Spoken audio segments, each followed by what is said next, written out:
Bienvenue au fond de l'espace multimédia Gantner.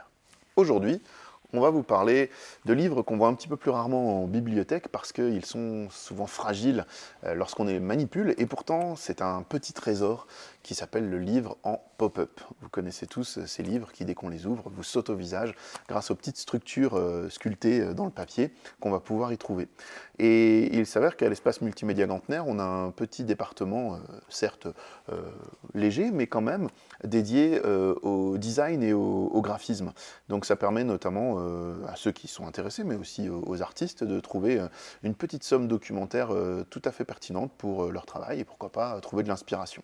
Et dernièrement, nous avons acquis un tout petit ouvrage, le voici. Il s'agit de 10 chaises de Dominique Erhardt.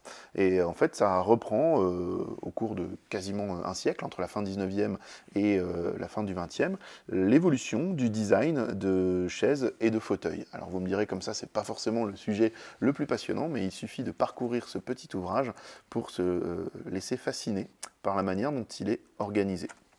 Donc voilà, je vous montre quelques exemples d'un ouvrage qui ravira petits et grands. Et ça, c'est quand même, on peut le dire, la particularité des livres en pop-up, c'est que c'est un émerveillement à la fois pour les enfants, mais aussi pour les adultes. Donc effectivement, on peut très souvent classer ce genre de livre dans le secteur, comment dire, jeunesse, mais nombre d'adultes ne resteront pas insensibles effectivement à la manière dont ces livres sont construits.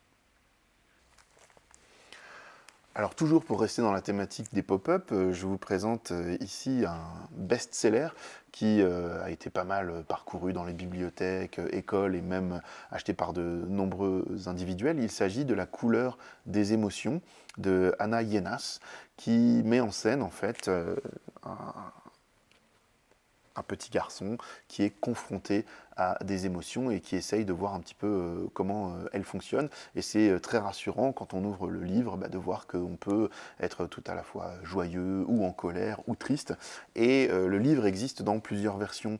Je ne crois pas trop m'aventurer en disant que je crois qu'il a été adapté également en animation, c'est encore à vérifier, mais toujours est-il que très régulièrement on va trouver la version classique de livre habituel. Mais ici nous avons la version pop-up qui donne tout son sel à cette création. Donc vous pouvez voir que là on a un enfant confronté à divers monstres qui se battent en fait dans sa tête, mais qui, une fois qu'ils sont maîtrisés et mis dans des petites bouteilles, vont permettre de pouvoir mieux gérer ces différentes émotions. Donc extrêmement coloré, extrêmement bien construit, et puis vous pouvez le voir donc avec ici de la ficelle qui sert de décor pour faire de la pluie depuis les nuages.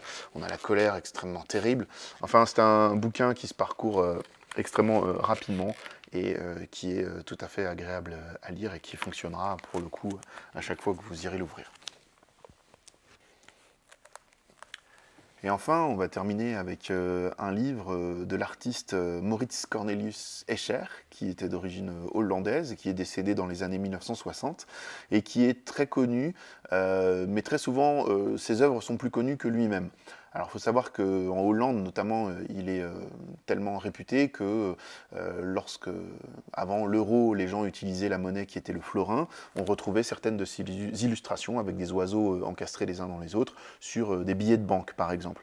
Et puis vous pouvez voir, ne serait-ce que ce dessin fort célèbre d'un plan d'eau qui est toujours sur le même plan et dont on a l'impression qu'il coule de manière cyclique et infinie. Et ce livre est extrêmement intéressant dans le sens que j'expliquais tout à l'heure, pour découvrir justement un artiste, mais aussi s'en inspirer, pourquoi pas faire des créations soi-même en pop-up. Donc je vous laisse découvrir l'ouvrage ici même, avec, vous voyez, ce genre d'installation. Et puis diverses animations, comme ici un petit peu plus classique, au fur et à mesure de la lecture. Donc on a les œuvres reproduites en 3 dimensions, et puis la possibilité ici de pouvoir jouer avec les différents motifs, comme vous pouvez le voir.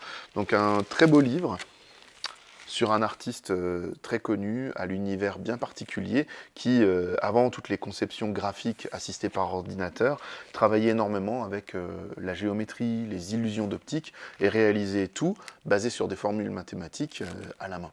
Donc c'est extrêmement fascinant, comme vous pouvez le voir, et extrêmement détaillé. Voilà. Donc je vous recommande chaudement de parcourir ce livre seul ou en famille.